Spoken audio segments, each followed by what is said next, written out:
ابھی کل مفتی یاسر ندیم الواجدی صاحب کی ایک اسٹریم سنا جس میں وہ یہ بات کہہ رہے ہیں کہ اللہ تعالیٰ لامحدود ہے، اللہ تعالیٰ کی جو ذات ہے وہ لامحدود ہے. سنیں. لوگ اس کے نہ تو علم کا احاطہ کر سکتے، جب علم کا نہیں ہو سکتا تو اس کی ذات کا احاطہ کیسے ہو سکتا ہے؟ اب یہاں پر یہ بات آتی ہے کہ جس کی ذات اور جس کی صفات غیر محدود ہوں تو کیا ٹائم اور اسپیس اس کا احاطہ کر سکتا ہے؟ اور یہی مفتی یاسر ندیم الواجدی صاحب اپنی دوسری اسٹریموں میں یہ بات بھی کہتے ہیں اللہ تعالیٰ کی ذات جو ہے وہ زمان اور مکان یعنی ٹائم اور اسپیس سے باہر ہے. کیوں باہر ہے کہتے ہیں؟ کیونکہ اللہ تعالیٰ نے زمان اور مکان کو بنایا ہے تو اس میں کیسے ہو سکتا ہے؟ تو وہ اس سے باہر ہے. سنیں.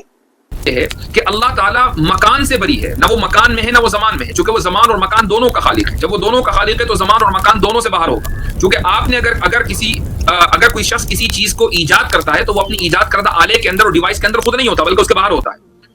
اب دیکھیں مفتی یاسر ندیم الواجدی صاحب کی دونوں باتوں میں، دونوں بیانیے میں ٹکراؤ ہے. جب آپ یہ کہہ رہے ہیں کہ اللہ تعالیٰ کی ذات جو ہے وہ لامحدود ہے اور پھر آپ وہاں پہ یہ بھی کہہ رہے ہیں کہ وہ یعنی زمان اور مکان یعنی اسپیس سے باہر ہے. جب آپ ایک چیز کو اسپیس مکان سے باہر مان رہے ہیں تو پھر آپ اس کو لامحدود کیسے کہہ سکتے ہیں؟ آپ نے ایک باؤنڈری قائم کر دی نا مکان کی، مکان کے جو باؤنڈری ہے اس سے باہر آپ مان رہے اس ذات کو، تو کہیں نہ کہیں محدود تو کر دیا آپ نے. پھر آپ یہ کہہ رہے ہیں کہ وہ لامحدود ہے. یا لامحدود کہنے کا کوئی مطلب نہیں ہوتا. اور دیکھیے جہاں تک میں سمجھتا ہوں آپ نے جو لامحدود والی بات جو کی نا وہ آپ نے سائنس اور منطق اور لاجک کی بنیاد پہ کی ہے.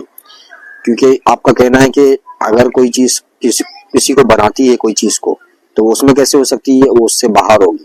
آپ کی بات بالکل درست ہے.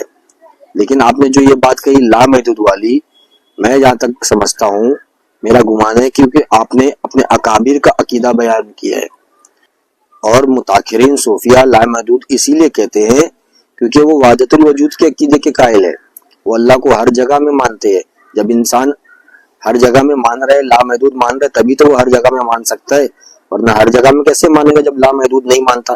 لیکن آپ تو ٹائم اور اسپیس سے باہر مان رہے ہو، مکان سے باہر مان رہے ہو، تو آپ لامحدود کیوں کہہ رہے ہو؟ آپ کہتے ہو کہ اللہ کی ذات کا، اس کی دلیل آپ دیتے ہو لامحدود کی کہ اللہ کی ذات کا احاطہ نہیں کیا جا سکتا. کیا انسان ہر وہ چیز جس کا احاطہ نہیں کر سکتا کیا وہ لامحدود ہوگی؟ کہ ہر وہ چیز جس کا انسان احاطہ نہیں کر سکتا وہ لامحدود کیسے ہو سکتی ہے؟ اور اچھا آپ نے ایک جگہ یہاں پہ یہ بات بھی کہی ہے کہ اگر کوئی کہہ دے کہ اللہ عرش کے اوپر ہے تو عرش کے اوپر ہونے سے اس کا عرش پر بیٹھنا کیسے ہو سکتا ہے؟ تو دیکھیے بھائی کوئی بھی سلفی ہے نا، کوئی بھی سلفی اللہ کو عرش کے اوپر انسانوں کی طرح یا کسی مخلوق کی طرح بیٹھا ہوا نہیں مانتا. ہم وہی عقیدہ رکھتے ہیں جو امام مالک رحمہ اللہ نے بیان کیا. سلفی عقیدہ کیا ہے؟ اللہ جو امام مالک رحمہ اللہ بیان کرتے ہیں استوا معلوم، استوا کا معنی اب کیا کرتے ہو؟ جو استوا کا حقیقی معنی ہے ہم وہی معنی لیتے ہیں اور استوا معلوم ہے لیکن اس کی کیفیت، استوا کی کیفیت مجہول ہے. ہم کیفیت میں نہیں پڑھتے، ہم کہتے ہیں بس استوا معلوم ہے. اللہ عرش کے اوپر مستوی ہے، اس کے اوپر آپ کو ایمان رکھنا ہے، اس کے اوپر عقیدہ رکھنا ہے. اور پھر اگر آپ یہ کہو گے کہ وہ لامحدود ہے تو یہ پھر استوا کے خلاف ہو جاتی ہے یہ بات لامحدود والی. اور جیسا کہ دیکھیں لامحدود والی بات میں نے کہا نا سلف میں، خیر القرون کے سلف میں آپ کو کہیں نہیں ملے گا لامحدود والی بات.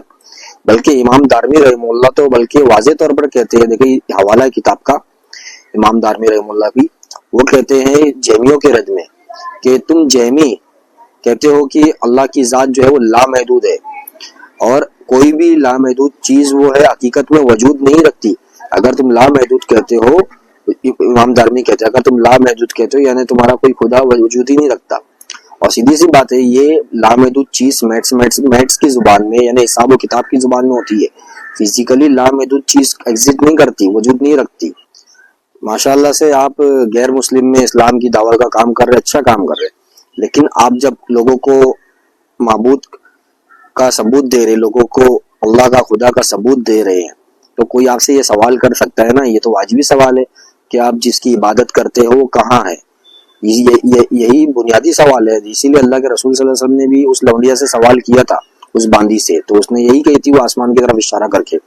آپ نے اس حدیث کی بھی تعویل کر دی کہ اس سے وہ اوپر آسمان کی طرف اشارہ کرنا سے مراد یہاں پہ مقام ہے. مقام نہیں بلکہ آپ نے تعویل کی نا، حدیث کے واسع الفاظ تھے. آپ کو تعویل کر دیجیے جو ہے اس کی دلیل دینی ہوگی. اور یہ سوال جو ہے ویلڈ سوال ہے کہ آپ جس کی عبادت کرتے ہو وہ کہاں ہے. آپ کہو گے وہ ٹائم اور اسپیس سے باہر ہے اس کے سامنے، تو وہ یہی کہے گا ٹائم اور اسپیس سے باہر ہے، تو پھر تو یہاں پہ واضح ثبوت مل جاتا ہے ٹائم اور اسپیس سے باہر ہے، تو کہاں ہے وہ. تو آپ سلفی عقیدہ اس سے بیان کریجیے اللہ عرش کے اوپر ہے. اور ہم یہ نہیں کہتے کہ اللہ عرش سے چمٹا ہوا ہے یا عرش سے مسک کیا ہوا ہے، عرش سے چٹکا ہوا ہے، نہیں، بس ہم علو کا اقرار کرتے ہیں. اللہ تعالیٰ عرش کے اوپر ہے، عرش کے اوپر استوا ہے. اب وہ کیسے ہے کیا ہے وہ سب بحث چھوڑ دو. بس تمام مخلوقات اللہ نے جہاں تھا ہمیشہ سے اللہ وہیں ہے. اللہ تمام مخلوقات سے جدا ہے، تمام مخلوقات سے اوپر ہے، عرش سے بھی اوپر ہے. تمام عرش بھی اس کی مخلوق ہے نا. اللہ نے جو بھی مخلوق بنائی اپنے لیے علو رکھا، اپنا مقام اوپر رکھا سب سے.